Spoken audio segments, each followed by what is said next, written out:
Hello and welcome to Hopeful Conversations. I'm Vicky Montague, and today I'm joined by Beth Derry, who I met, I think it was just over a year ago, wasn't it?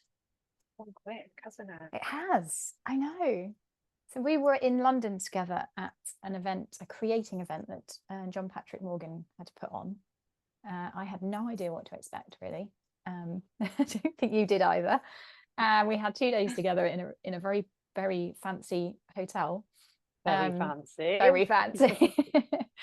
And I think there were changes for both of us, and I know there were some significant changes for you.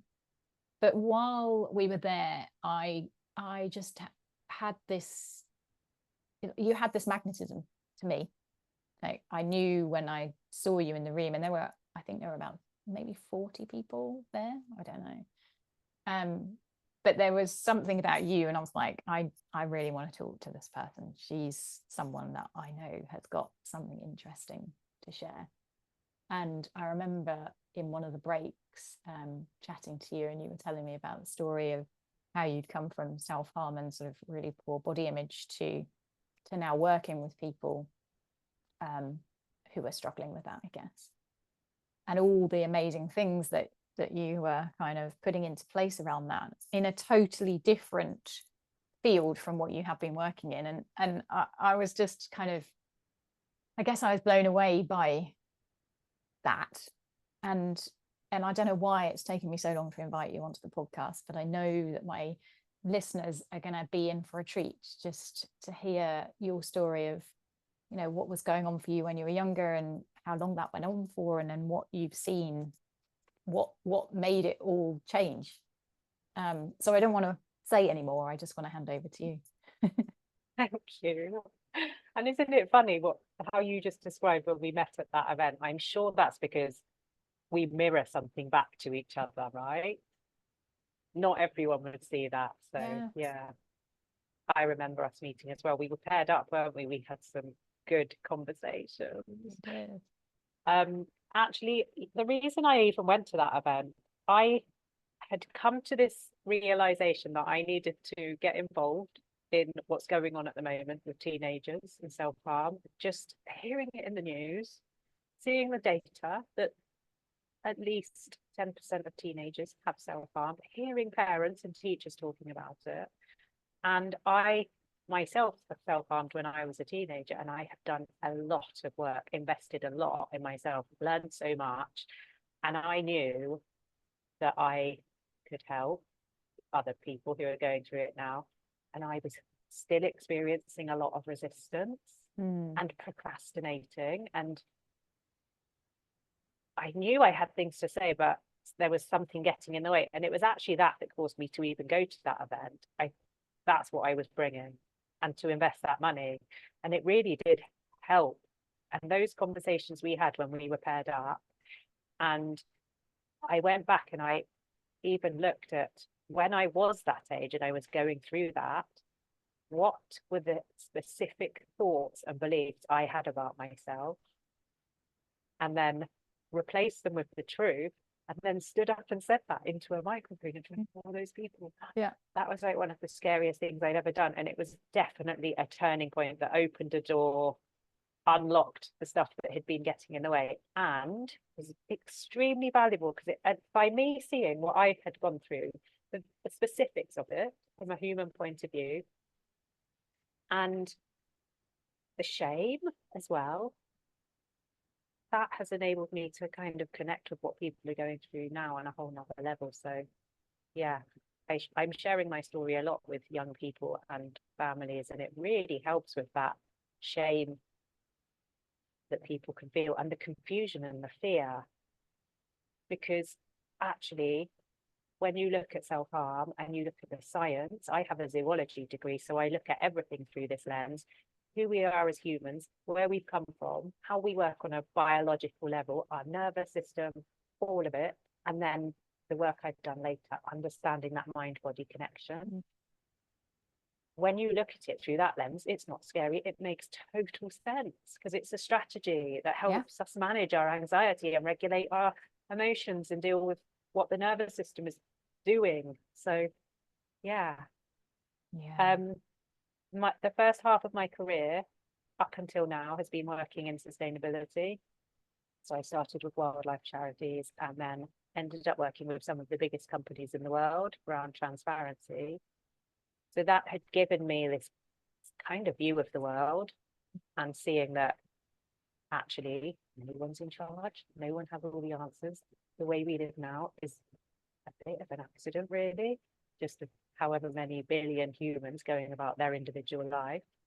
So I've seen that, and then I knew that there was more, and I was doing some work with an amazing organisation called the Happy Startup School, and they really focus on people around this midlife stage when you start to say, okay, everything's going fine, but I feel there's something else. There's something more for me to do. And I didn't know what that more for me to do was, but I just started to ask the question.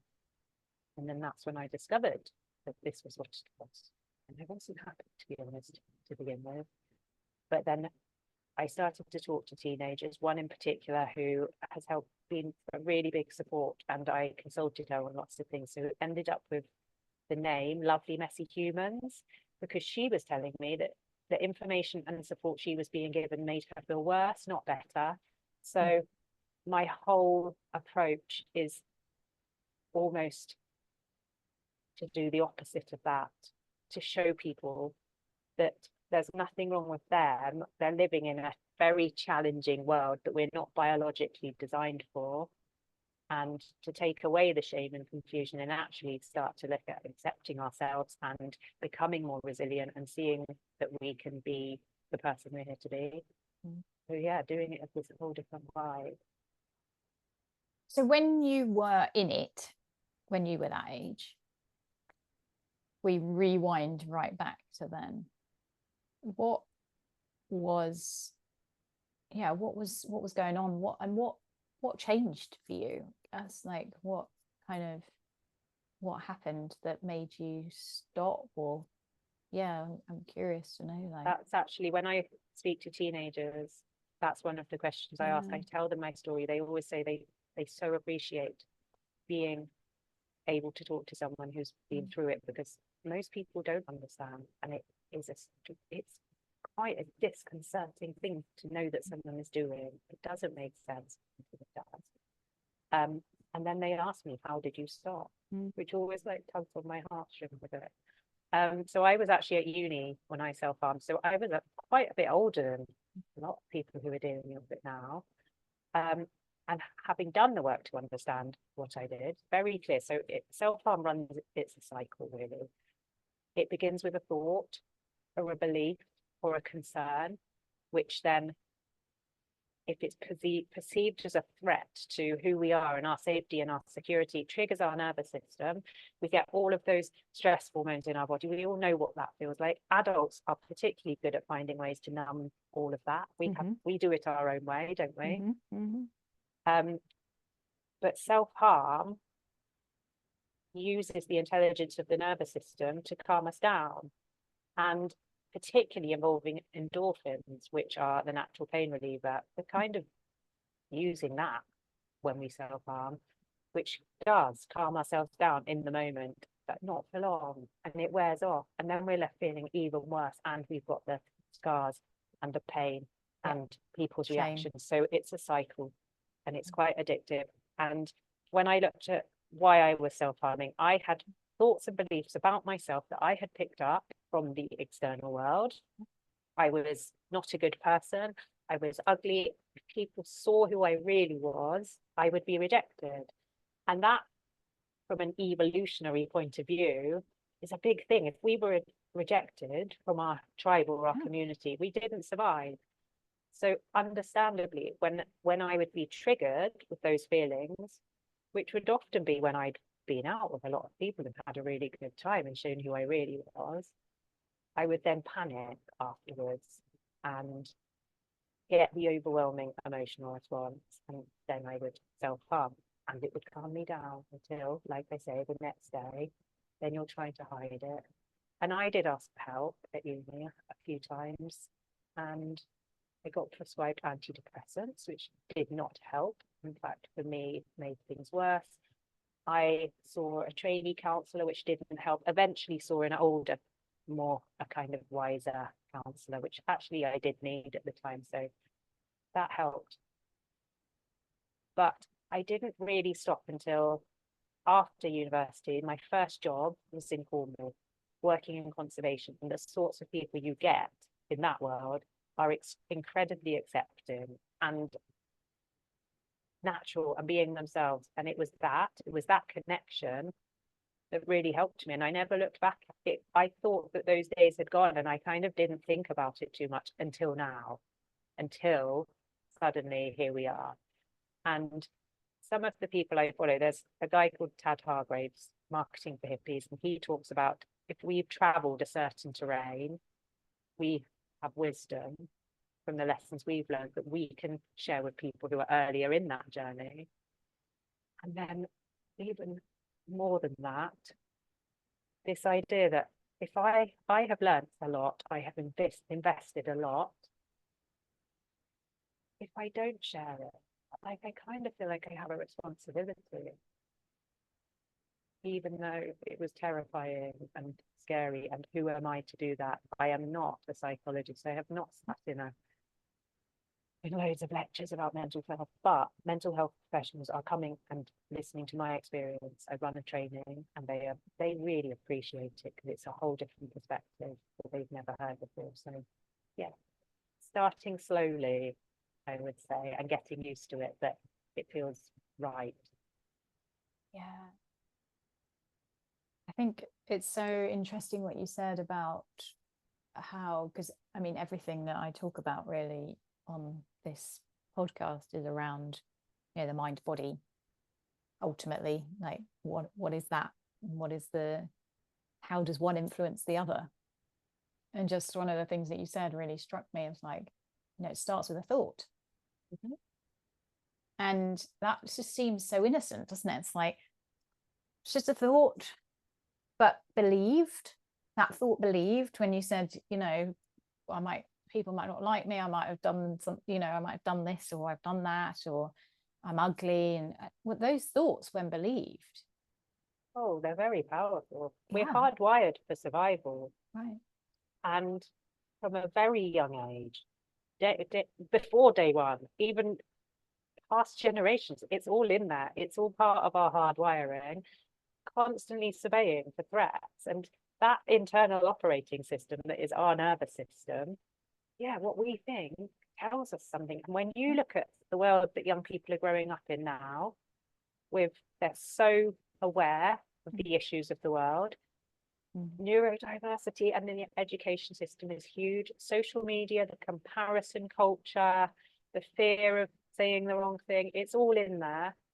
There are so many threats for them now, perceived threats. That's the thing as well, that our nervous system does not know the difference between a real and direct threat in front of us now and one that may not ever happen. Yeah.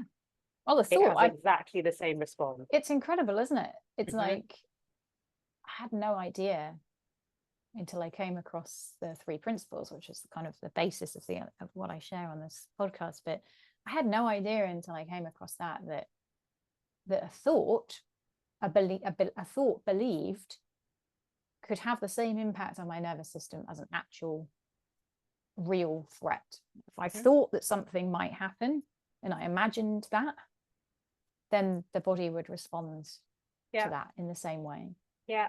And that feature of being human is an evolutionary adaptation. It has a purpose. It means that we prepare for the future and we learn from experiences. On the other hand, in this world now, it can go into overdrive. And also we have this negativity bias. An example I've seen with that, if we assume that there's a tiger hiding in a bush and there's not, that's one thing. If we assume there's not and there is, that's a lot worse. So our brain has adapted to focus more on concerns and worries because that kept us alive.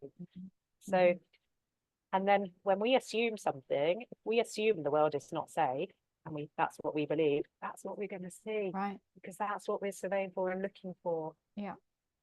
Yeah. It's amazing, isn't it? That's what we're going to create. Yeah. It's that whole attention thing, isn't it? I love well, I've got it written on my board, what we appreciate appreciates, what we pay attention to is what we get more of.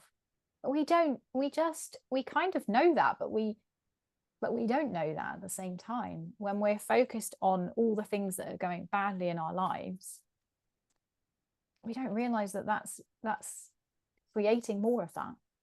And actually there's a whole host of things that are going well that we're just totally not even seeing. Yeah. Because that focus, that narrow focus, has gone in on that one thing. And I think if you don't know that, like, we're not teaching kids that. No, most adults No? don't know that. How can they teach kids? Right. And this thing that we buy into our beliefs, we think that's the way it is. Yeah. So if someone is having friendship issues, you think it's about them. If a friend is not having a good day, they don't think my friend's not having a good day. They think they're angry with me. Yeah. Yeah. So when you're working with you do work to I suppose to raise awareness of self-harm and to kind of bring it more to being seen as I think it's that whole thing of actually there's intelligence in it, right? Like you say, like there's intelligence in that it stops that mind from going. Well, and until we understand it properly, we can't address it properly, can we? No. So there's that. So understanding the science not only then enables us to address what's really going on, because there's so many misconceptions, but also understanding the science enables the people who are going through it to not think that there's something really wrong with them. I carried that belief under the surface until only a few years ago when I did this work we've just talked about. And if that's how they feel about themselves, they won't become everything they could become, and we really need them to. And my working in sustainability has convinced me of that. We need everybody to become who they are here to be and to have the impact they can have. And if particularly when you look at the types of people who may be more at risk of self-harm, they are probably the more in tune, sensitive, reflective people, and they are the people we need. So I don't want, one of my goals is to ensure that young people don't have to carry that around with them without even knowing they're carrying it. So one of those pieces is education. I know you do talks and things for do you go into schools as well as starting to go into schools, and I run a monthly webinar online, which is kind of an introductory one, and I also do a small one for parents, which so much empathy for them, especially the ones who come and really want to find out what's going on. It's really hard to get support. A GP won't respond to, well, okay, I shouldn't say that, but from what I hear, GPs are so busy that a teenager self-harming does not come high up on the list enough unless it's become very bad. So it's hard to get the support. So yes, there's that training piece, and then I needed to wait until I really felt ready before I started to talk to young people. It's a responsibility. So I've been running the training for long enough and getting enough feedback from very qualified professionals and experienced in working with teenagers to know that I'm now ready. And parents kept asking me, so I'm just starting, and I'm very clear that what I offer, there's first of all the understanding of what's going on for them and the opportunity to talk to someone who's been there, which they just don't get, but then more of a coaching and mentoring role. So it's focusing on specific and sharing guidance. And so we might focus on one emotion, say anger. Anger's a big one because we're not told it's okay to be angry. But it's healthy to allow anger to pass through us, and anger tells us when a boundary's being crossed or when a need's being met. So to push it away is totally unhealthy. We can turn it inwards on ourselves. There's definitely some of that going on. So to start exploring that, but then have a load of fun, because there are so many fun techniques that we can use to regulate our emotions, to express ourselves. And that is one thing that I'm making it very clear. I am not a therapist. that's not what I do. So focusing on solutions and tools and insights and keeping it fun. So it's not focused on what's wrong with them. Yes. Yeah, I love that.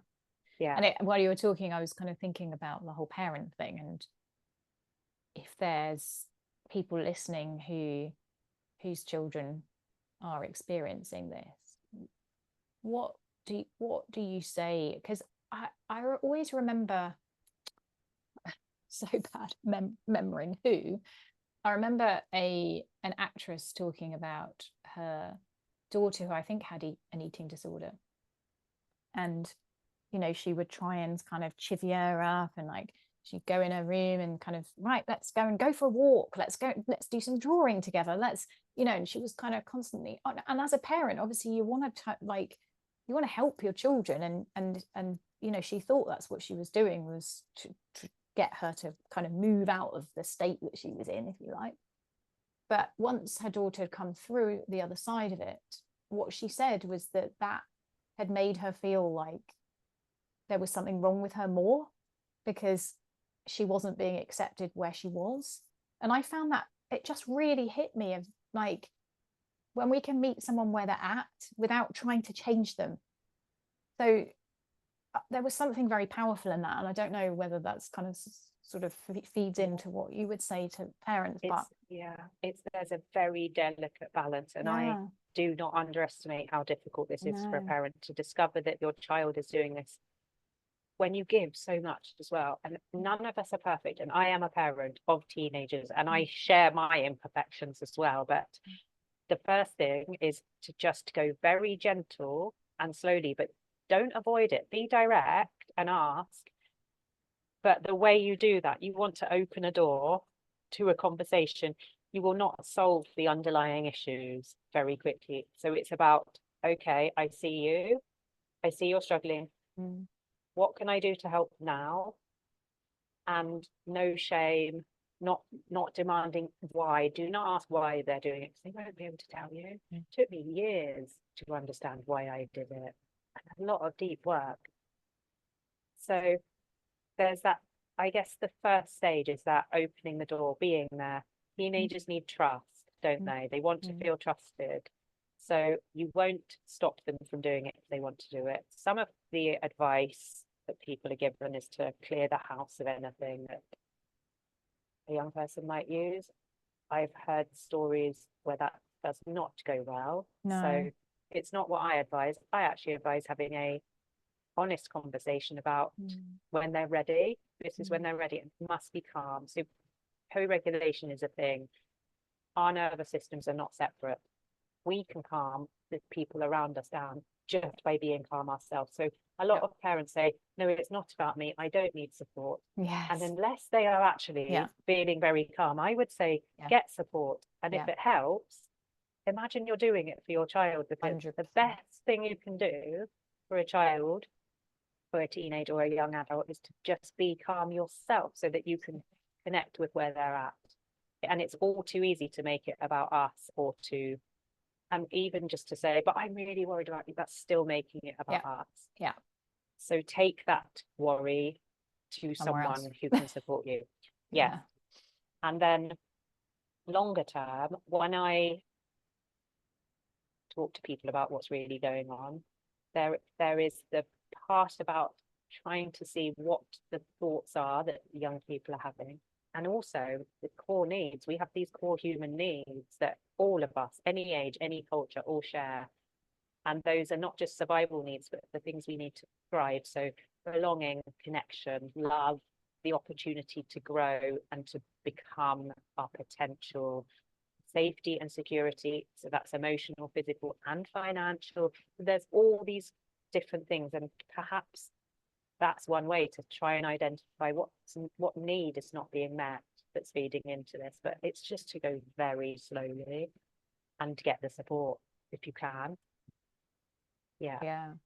I really totally am alongside you on that, because I often get parents coming to me asking if I'll work with their children or teens, and I do that. But I've become over the years much more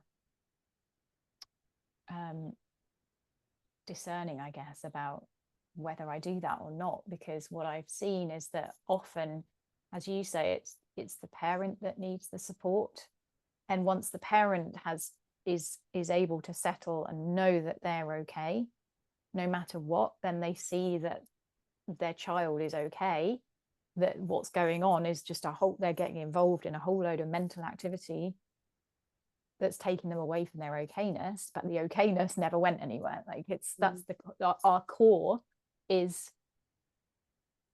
peace, is I don't know, I like the word okay. It's just and in quite a few cases the fact that the young person is not okay is valid. You know, school, and I mentioned the neurodiversity, the number of young people who struggle now with school, and it, you know, no wonder they are turning to things like self-harm. But yes, for the parents to understand that. And I always remember it had a big impact on me, and I can't remember where I heard this, but you cannot raise a child without messing them up a little bit. You cannot be a perfect parent. We're human. That's why I call my work Lovely Messy Humans. And, however, and if you met every single one of their needs, they are the things, the needs we don't get met sort of become our superpowers, that we develop strengths in those areas. So again, I tell myself that, but it's about getting it just at the right level, isn't it? Just getting enough wrong that they can develop into who they're meant to be, accepting ourselves. Because if we try and be perfect, we are going to be a stressful parent to be around. And that's an impossibility. We're all programmed, aren't we? We've all received conditioning. We've all been conditioned. My thing is that I want to be able to say to my kids, I might have done this, this, and this that's contributed to what you're struggling here and here, and I will hold my hands up to that. But that's a big head start for them. But it's also innocent. You haven't done that to them, and it's seeing our innocence in that we have been conditioned. We've been gifted various rules and ideas and beliefs about how we should operate, and unless we are doing some work to see those, then we are innocently going to pass those on. You know, it's just how it is. Yeah. And in the most simple sense, I see it as all the ways that we don't love ourselves. We can't love other people in those ways. We have to learn to love those parts of ourselves first. And that's another reason why. So I started really investing in the work on myself just before I turned 40, and I got divorced. And I felt like I'm not just doing this for me, I'm doing it for my kids. And I saw a therapist for 6 years because it was just so blowing my mind, the amazing things that were happening. And every time I discovered something new, and I've never felt that I was doing that for myself. It's never felt selfish, because not only have I actually done it for my kids, I now feel that I did it for all the people that I can potentially. Now all the people that you can impact because you've done that. When I add up how much it cost, and you can't put a value on that though, can you? It's like, and you could easily have said I couldn't afford it, but I chose to spend money on that rather than other things that other people spend money on. So so interesting, isn't it? So if people want to find out more about what you're up to, or maybe they've got questions from this, we've obviously kind of really looked at it at a surface kind of level, how can they get hold of you? Where would they find out more? So I have a website, but I'm currently working on a new website. So people can go to lovelymessyhumans.com. It doesn't really do the job at the moment. This is still so new. The way I see it as well, I've been testing with people to see what lands, and like getting myself to that place of really believing this needs to happen. So I'm still putting all of those building blocks together. So there's the website, Instagram, Lovely Messy Humans. I run these monthly webinars. They're kind of entry level ones. I also run bespoke webinars for organizations. So people can just email me, hello@lovelymessagehumans. Brilliant. Brilliant. And I'll put all those details in the notes, in the show notes for this episode. But it has been, it's been a pleasure to have you, and just, we've really scratched the surface, but I hope that it's given people some insight, I guess, into what's possible, and that, people are not broken because they're doing things that we deem to be wrong. It's not, it's I don't know, there's something intelligent in what they're doing, and if we can see it that way, we're so much more help to them, I think. It is a conversation that needs to open up massively. In fact, it's so prevalent now, and so not talked about. Doesn't make sense to me. It's really important to be having these honest conversations. Because there's the whole shame element, like you said, isn't there? There's the knowing that this is going to help in the moment, and then afterwards, all of the thinking about, oh my God, what have I done? What are people going to think? And I shouldn't have done. I can only imagine the level of guilt and shame that then comes in, and then, like you say, that's just then into a cycle, isn't it? Yes.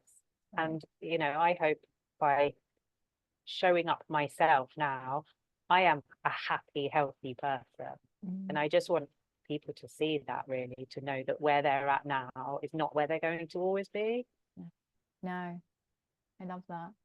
I would love you to leave with one thing that you would have wished you would have known when you were doing it.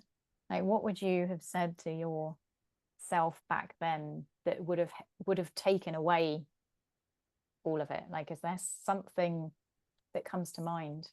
It's not particularly tangible, and I think this applies to absolutely everyone, but to be able to look into a mirror and see the truth about who we are, rather than the person we think we are, that we have picked up from other people who've unintentionally said something, or an experience, or we take on this stuff from outside of us, and it becomes our reality. And just to be able to look in a magic mirror and see the actual reality, I now see myself in that magic mirror, and I really want to be that mirror to other people as well. Really beautiful. Thank you so much, Beth. Thank you. I look forward to catching up with you soon. Thanks. Bye. Bye.